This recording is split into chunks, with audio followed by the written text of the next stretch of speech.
Hi hello నమస్తే welcome to మనం TV.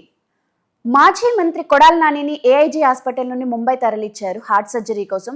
కనీసం ముంబైలో అయినా హార్ట్ సర్జరీ చేసే అవకాశం ఉందా, లేక అక్కడి నుండి మళ్ళీ విదేశాలకు వెళ్లే అవకాశం ఉందా అని అయితే ప్రజలు భావిస్తున్నారు.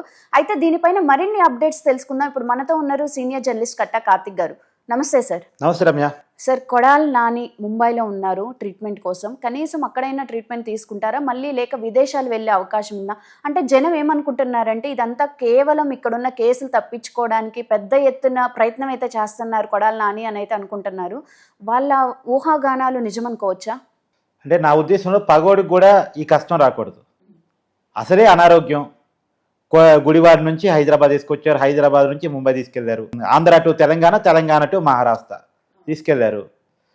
ఇప్పటికే వాళ్ళ కుటుంబం చాలా బాధలో ఉంది. అయినా సరే అనుమానాలు ఆగటం లేదు. ఇదంతా నిజమా, ఒక డ్రామానా, కేసులు తప్పించుకోవడానికి కొడాలి ఈ పనులు చేస్తున్నాడా అని చెప్పేసి అనుమానాలు. నిజానికి మనకు తెలిసిన సమాచారం మేరకు ముంబై ఎందుకు తీసుకెళ్లారంటే అక్కడ పాండే అని ఒక డాక్టర్ ఉంటారు, అతని విఐపి స్పెషలిస్టు. కొడాలి నాని వాళ్ళ మదర్కి కూడా అతనే హార్ట్ సర్జరీ చేశారు.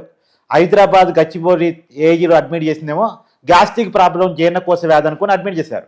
తర్వాత హార్ట్లో 3 holes ఉన్నాయి, అందులో బాడీలో ఇన్ఫెక్షన్స్ ఉన్నాయి, సర్జరీ కూడా కొంత క్రిటికల్ అయ్యే అవకాశం ఉందని ఎప్పుడైతే డాక్టర్లు చెప్పారో ఆ పాండే దగ్గరికి వెళదామని కొడాలి నాని అనుకోవటం, కొడాలి నాని సూచన మేరకు కుటుంబ సభ్యులు ముంబైకి ఎయిర్ అంబులెన్స్లో తీసుకెళ్ళటం, ఇదంతా జరిగింది అనేటువంటిది వాళ్ళ కుటుంబ సభ్యుల నుంచి మనకు అందుతున్న సమాచారం, గుడివాడ ప్రజలకు కూడా.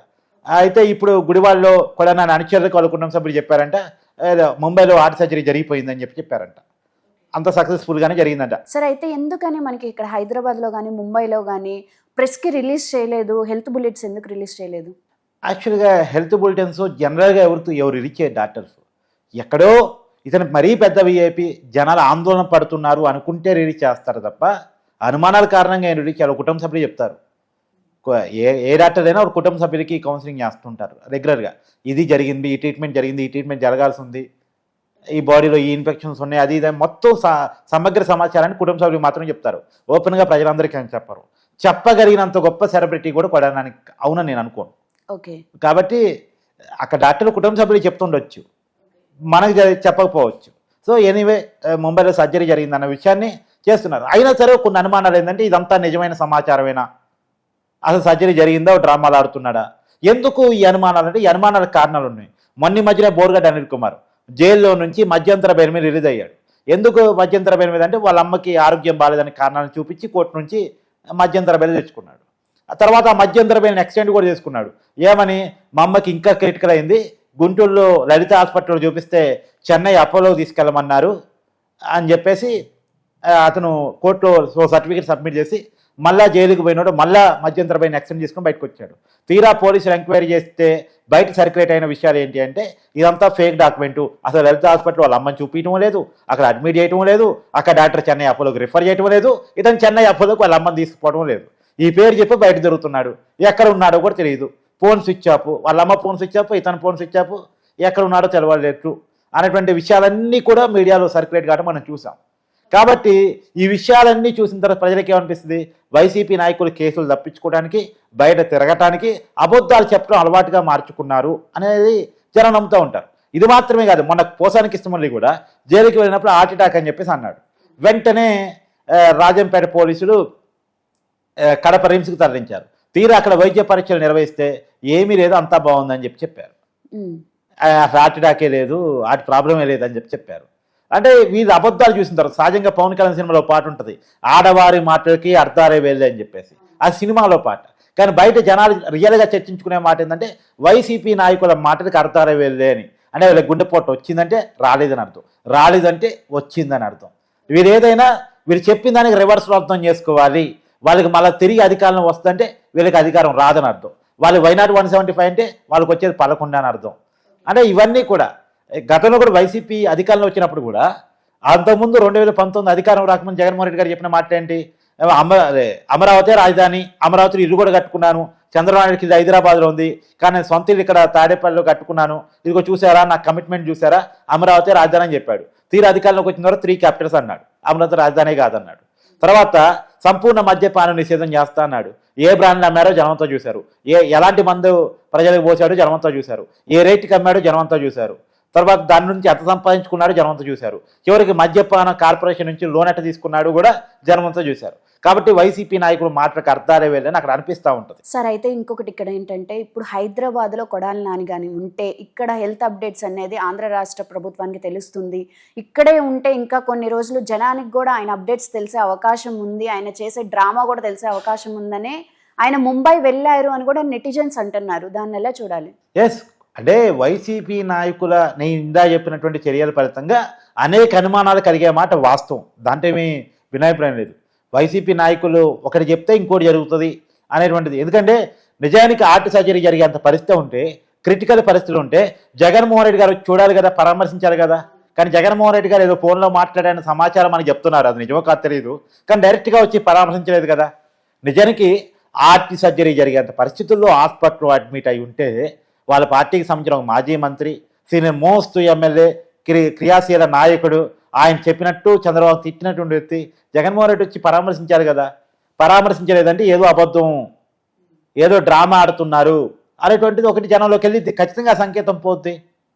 అవును, ఆ సీరియస్నెస్ లేదు కాబట్టి, అంత సీరియస్నెస్ వాళ్ళే అనుకోవట్లేదు కాబట్టి, వాళ్ళ పార్టీ అంత సీరియస్గా లేదు కాబట్టి ఇదంతా ఉట్టి మాట అని చెప్పేసి ఆలోచన జనంలోకి వచ్చింది. సరే అయితే కొంతమంది ఉట్టి మాట అనుకున్నా కానీ కొంతమంది అయితే నిజమని నమ్ముతున్నారు. ఆ నమ్మే వాళ్ళు కూడా ఏంటంటే ఇప్పుడు అంటున్నారు కదా, అంటే కర్మ విల్ గెట్ బ్యాక్, అంటే చంద్రబాబు నాయుడు దగ్గరే కదా ఆయన రాజకీయాలు నేర్చుకుంది. అలాంటి వ్యక్తిని నోటికొచ్చినట్టు మాట్లాడిన కొడాలి నానికి ఈరోజు జరగాల్సిందే జరిగింది అని పోస్టులు కూడా చేస్తున్నారు. అంటే నేనేమంటానంటే ఆ మాటలన్నీ పక్కన పెట్టి వదిలేస్తే, ఎందుకంటే సరే ఆయన మీద కోపంగా ఉన్న వాళ్ళు, ఆయన మాటలు నచ్చినటువంటి వాళ్ళు, ఆయన గతంలో ఆయన మాటలు వాళ్ళు హర్ట్ అయినటువంటి వాళ్ళు ఆ మాటలు మాట్లాడుతూ ఉంటారు సహజంగా కూడా. అయితే ఇక్కడ నేనేమంటానంటే ఆయన హార్ట్ ప్రాబ్లం రావటానికి ఉన్న కారణాన్ని గత కొన్నాళ్ళుగా అనేక వీడియోలను వివరిస్తూ వస్తున్నాను. తీవ్రమైన ఒత్తిడిలో కొడాలి నాని ఉన్నాడు. ఒకటి, మొన్న ఎన్నికల్లో ఓడిపోవటం. అంతకుముందు వరుసగా గెలిచిన వ్యక్తి 2009, 14, 19 వరుసగా హ్యాట్రిక్గా గెలిచినటువంటి కొడాలి నాని మొన్న ఎన్నికల్లో ఓడిపోయాడు. అంటే ఉన్న ఎమ్మెల్యే పోస్ట్ పోయింది, పార్టీ అధికారం నుంచి పోయింది. పార్టీ అధికారం ఉండటం పోవటం పక్కన పెట్టు, ఉన్న ఎమ్మెల్యే పోస్ట్ పోయింది. ఒకప్పుడు జేజేలు కొట్టిన జనాలు ఇవాళ రిసీవ్ చేసుకునే పరిస్థితులు లేడు. అంటే జనాలకు మొహం చూపించలేని పరిస్థితిలో కొడాలి నాని ఉన్నాడు. అంటే సొంత నియోజకవర్గంలో కూడా తిరగలేని పరిస్థితిలో ఉన్నాడు. అంటే ఈ పరిస్థితి రావటం ఈ కొడాలి నాని చాలా ఇబ్బందికరం. ఇది పక్కన పెడితే అతను లైఫ్ స్టైల్ మార్చుకోవాల్సిన పరిస్థితి. మొన్నదాకా యాక్టివ్గా రాజకీయాల్లో ఇష్టం వచ్చినట్టు మాట్లాడుతూ, ఇష్టం వచ్చినట్టు జిందాబాదులు కొడుతూ హరిచలుగా జరిగినటువంటి కొడాలి నాని ఇవాళ 4 గోడలకే పరిమితం కావాల్సిన పరిస్థితిలో పడ్డాడు. ఇది ఇంకోటి. తర్వాత ఏంది, వరుసగా కేసులు వస్తూ ఉన్నాయి, చేసిన కుంభకోణాలు బయటకు వస్తూ ఉన్నాయి. అక్రమ రేషన్ బియ్యం కుంభకోణం ఒకటి బయటకు వచ్చింది, మట్టిని ఎలా తిన్నాడో బయటకు వచ్చింది, సొంత కార్యకర్తలే రివర్స్ అయ్యి నీ వల్ల మా మీద కేసులు పడుతున్నాయి అనుకుంటున్న పరిస్థితి. Kodali Nani right hand arrest అయ్యాడు, లెఫ్ట్ హ్యాండ్ అరెస్ట్ అయ్యాడు, అస్సాంలో ఉంటే కూడా పట్టుకుని వచ్చారు. కాబట్టి వరుసగా విషయాలు జరుగుతూ ఉన్నాయి. రెండోది, కొడాలి నాని స్నేహితుడైనటువంటి వల్లభనేని వంశీ అరెస్ట్ అయ్యి జైల్లో ఉన్నాడు. సో వల్లభనేని వంశీని చూస్తే కొడాలి నాని బాధ అనిపిస్తుంది ఖచ్చితంగా, రేపు నా జీవితం కూడా ఇదే అనిపిస్తుంది కదా. రెండోది, వల్లభనేని వంశీ పోయేటప్పుడు ఎలా ఉన్నాడు జైలుకి, మన కోర్టుకు హాజరుపరిచేటప్పుడు ఎలా ఉన్నాడు. అందంగా ఉన్న వ్యక్తి అందవికారంగా తయారు కావటం అంటే రేపు నా పరిస్థితి కూడా ఇదే అని కొడాలి నాని ఆలోచించుకుంటాడుగా. ఇదంతా తెలియకుండా ఒత్తిడి పడింది. రెండోది, అధికారం ఉన్నప్పుడు ఎలా అనిపిస్తుంది అంటే లోపల అనారోగ్య సమస్యలు ఉన్నా అవి బయటపడవు. ఆ హూందా, ఆ ధీమా, అన్ని రకాలుగా అనుకున్నట్టు పాజిటివ్నెస్గా లైఫ్ ఉండటం ఫలితంగా చలతో నడిచిపోతూ ఉంటుంది. ఎప్పుడైతే ఒక వ్యక్తి మానసికంగా బలహీనపడతాడో లోపల ఉన్న అనారోగ్య సమస్యలన్నీ ఒక్కసారిగా బయటపడిపోతాయి. రెండోది, ఒక ప్రాబ్లం బయటపడిందంటే ఆ ప్రాబ్లం 10 ప్రాబ్లంని బయట చూపిస్తుంది, ఎక్స్పోజ్ చేస్తుంది లోపల దాగున్నటువంటి ప్రాబ్లమ్స్. ఇప్పుడు ఆయన బయటపడింది ఫస్ట్ గ్యాస్ట్రిక్ ప్రాబ్లం, తర్వాత హార్ట్ ఓల్స్ బయటపడ్డాయి, హార్ట్ ఓల్స్తో పాటు ఇన్ఫెక్షన్స్ బయటపడ్డాయి. సో బాడీలో ఇన్నాళ్ళుగా ఉన్నటువంటి మొత్తం అంతా కూడా ఒక్కసారిగా కక్కేసినాయి ఒక రకంగా చెప్పాలంటే. సో ఆ పరిస్థితిలో కొడాలి నాని పడ్డాడు. కానీ ఒకటి మాత్రం కొడాలి నాని గుర్తుపెట్టుకోవాలి, ఇప్పటికైనా గుర్తుపెట్టుకోవాలి, గతంలో తను మాట్లాడిన మాటలు అవతల వాళ్ళని రోగేస్తే అని మాట్లాడాడు. ఎవరిని మాట్లాడాడు? 74 ఏళ్ళ పెద్ద నాయకుడిని మాట్లాడాడు. ఇవాళ ఈయనకు కూడా రోగం వచ్చిందిగా. జీవితంలో రోగంలో ఉన్న వాళ్ళు ఎవరైనా ఉంటారా? అవును, చంద్రబాబు నాయుడు గారు హాట్ వాటర్ అడిగితే రంభా ఓర్వశి వస్తారని కూడా కామెంట్ చేశారు కదా సార్. మరి ఇప్పుడు ఈయన పరిస్థితి? జైల్లో ఉన్నప్పుడు హాట్ వాటర్ పెద్ద అయినా కొద్దిగా చర్మ ఇష్యూస్ ఉన్నాయి, స్కిన్ ఇష్యూస్ ఉన్నాయి, ఇవన్నీ కారణాలు ఇచ్చి ఆయన ఏదో హాట్ వాటర్ కావాలి అని చెప్పేసి ఆయన ఏదో కోర్టును వేడుకుంటే దాని మీద కూడా నాని కామెంట్ చేశాడు. కానీ ఇలా వాళ్ళ స్నేహితుడు వల్లభనేని వంశీ కూడా అడుగుతున్నాడుగా, నాకు బెడ్ కావాలి. మరి ఈయన యంగ్ ఫెలో కదా చంద్రబాబు నాయుడు గారితో పోలిస్తే, నేను కింద వండుకోలేకపోతున్నా, నాకు నడువు నొప్పి వచ్చింది, నేను ఒంటరిగా ఉంటాను భయపడుతున్నా, నా జైల్లో తోటికాడిని నన్ను పెట్టండి, ఇవన్నీ వల్లభనేని వంశీ అడుగుతున్నారుగా. మరి దీని మీద ఏం చెప్తాడో కొడానని? రేపు ఇదే కొడానని జైలుకి పోవాల్సి రావచ్చు. అతను కూడా అడగొచ్చు, నాకు వాటర్ కావాలి, నాకు బెడ్ కావాలి, అప్పుడు కూడా ఇలానే రంభవలసి కావాలా నీకు అని అంటే. ఇప్పుడు హాస్పిటల్లో ఉన్నాడు, హాస్పిటల్లో సహజంగానే కొంత విఐపి ట్రీట్మెంట్ తీపించుకుంటూ ఉంటాడు. కొన్ని స్పెషల్ మామూలు జనరల్ రోగుల కంటే కూడా కొన్ని స్పెషల్ ఎక్విప్మెంట్స్ ఇతని కోసం హాస్పిటల్ మెయింటైన్ చేస్తారేమో, ఎందుకంటే విఐపి పేషెంట్ కాబట్టి. మరి నీకెందుకు ఈ విఐపి ట్రీట్మెంట్ అంటే అవన్నీ కూడా కరెక్ట్ కాదు. ఆయన మాటలు ఆయనకే ఎప్పుడైనా నువ్వు అన్నావు కదా ఇందాక, కర్మ ఇస్ బ్యాక్ అని చెప్పేసి, మనం అన్న మాటలు మనకే ఒకరోజు తగులుతాయి. కాబట్టి మాట్లాడేటప్పుడు నోరుంది కదా అని ఎట్టబడితే అట్లా మాట్లాడుకోకూడదు. Thank you sir. Thank you.